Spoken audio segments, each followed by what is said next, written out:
Hello everybody. In this video, we will be covering module 10 of the criminal law course, which deals with the topic of burden of proof. Now, the expression burden of proof has not specifically been defined as a definition, but section 100, it has been used under section 101.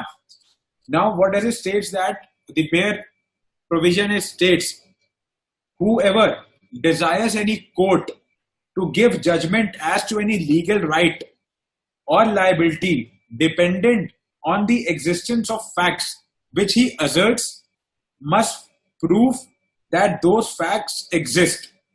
And when a person is bound to prove the existence of any fact, it is said that the burden of proof lies on that person. For example, A wants the court to give judgment that B has committed the offense of murder, therefore he should be charged with the offense of murder. The burden of proving that A has committed the murder, B has committed the murder is on A. This is what your section 101 talks about.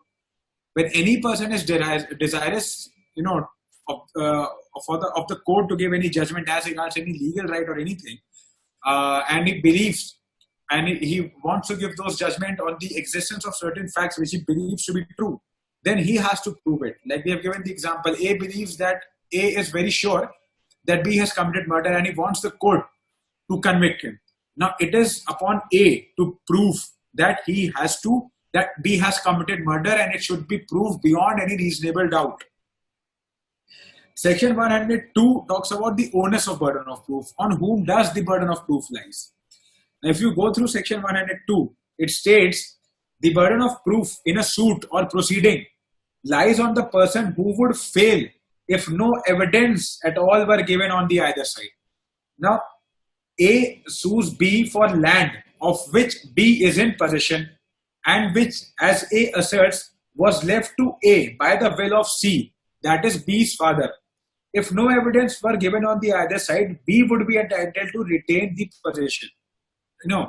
For instance, we can take another example wherein A sues B for the money which was executed during the course of bond.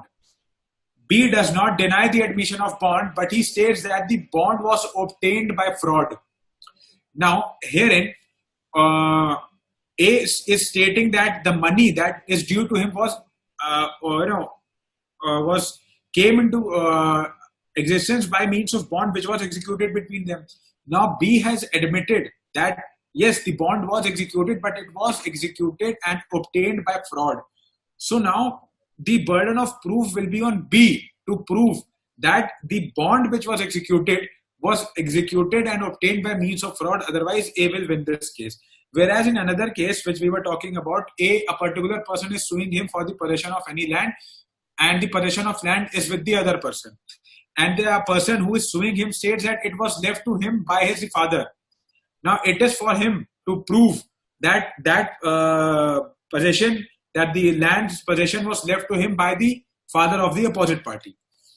Now section 103. Section 103 talks about burden of proof as to a particular fact. Now, if the burden of proof in regards to a particular fact shall be proved by the person who wants the court to believe that that particular fact exists and he is assertive about it.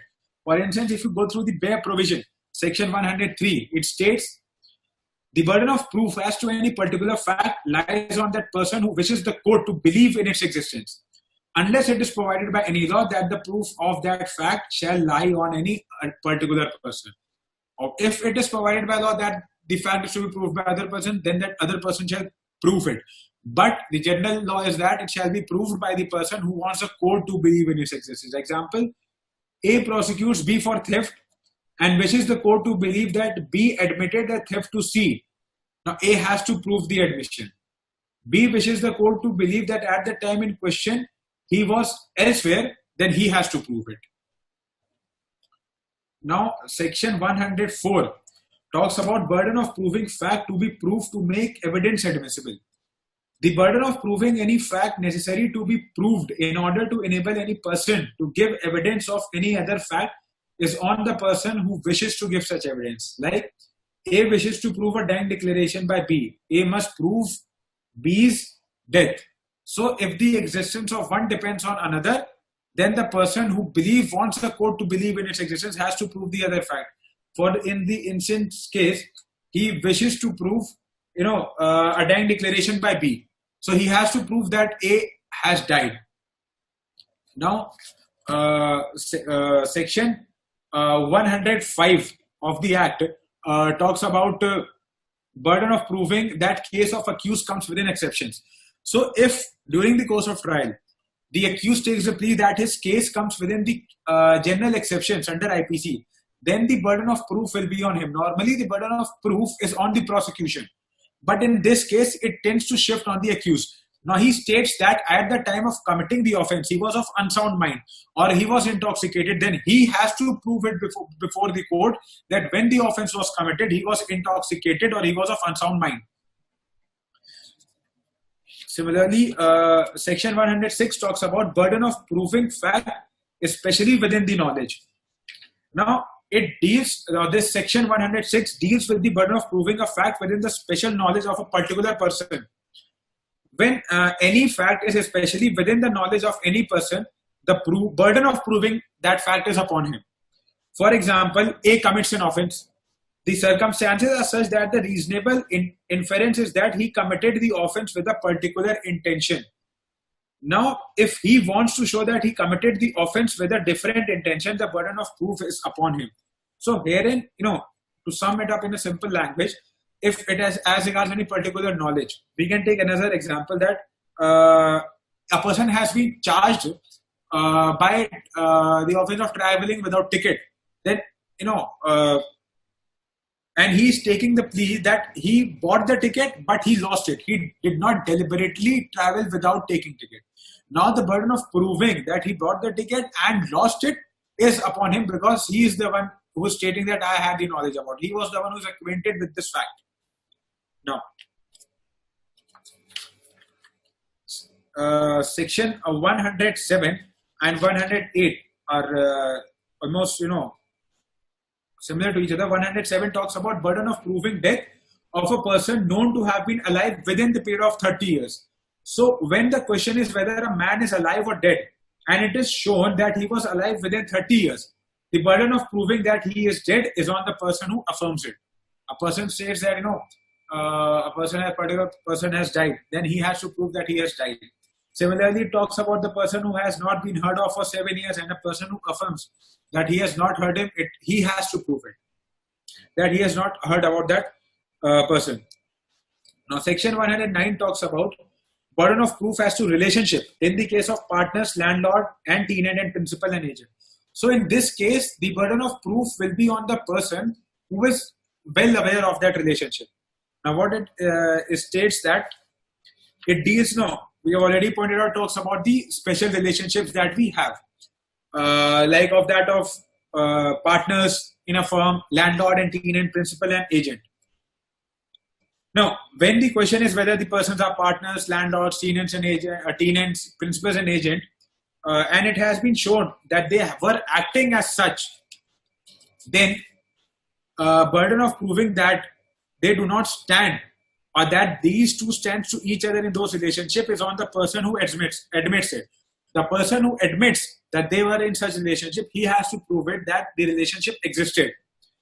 Now, burden of proof as to ownership under section 110 states that when the question is whether any person is the owner of anything which is shown to be in the possession, the burden of proving that he is not the owner is on the person who affirms he is not the owner. Suppose we can take that, for instance, somebody stating that there is a particular mobile of which he is the owner, but the person X states that he is not the owner. So X has to prove that he is not the owner. So in this case, the burden of proof will shift to X. Now, section 111 talks about proof of good faith in transaction where one party is in relation of active confidence. Now, where there is a question as to good faith of transaction between the parties and either of them stands in active confidence, the burden of proving the good faith of the transaction is on the party who is in a position of active confidence. For example, the illustration states, the good faith of a sale by a client to an attorney is in question in a suit brought by the client. The burden of proving the good faith of the transaction is on the attorney. Wherein he is stating that they were in relationship and the active confidence is on the attorney, so he has to prove it. Similarly, the good faith of a sale by a son just come of age to a father is in question in a suit brought by the son. The burden of proving the good faith of the transaction is on the father. Now, 111A talks about the presumption as to certain offenses. It states that where any person has been accused of any offense which has been specified under subsection 2 of 111A, in any area declared to be a disturbed area or any area where there has been for a period of more than 1 month disturbance of public peace, then and it is shown that such person had in that place at a time when firearms or explosives were used. From that place, he was involved in the activities of disturbing the public peace. It shall be presumed that unless the contrary is shown, that such person had committed an offense. The offense referred to in subsection 1 are an offense under section 121, 121A, 122, 123 of IPC, and criminal conspiracy or abetment of the offense under section 122 or 123. This is regarding the presumption. Now, section 112 talks about birth during marriage conclusive proof of legitimacy.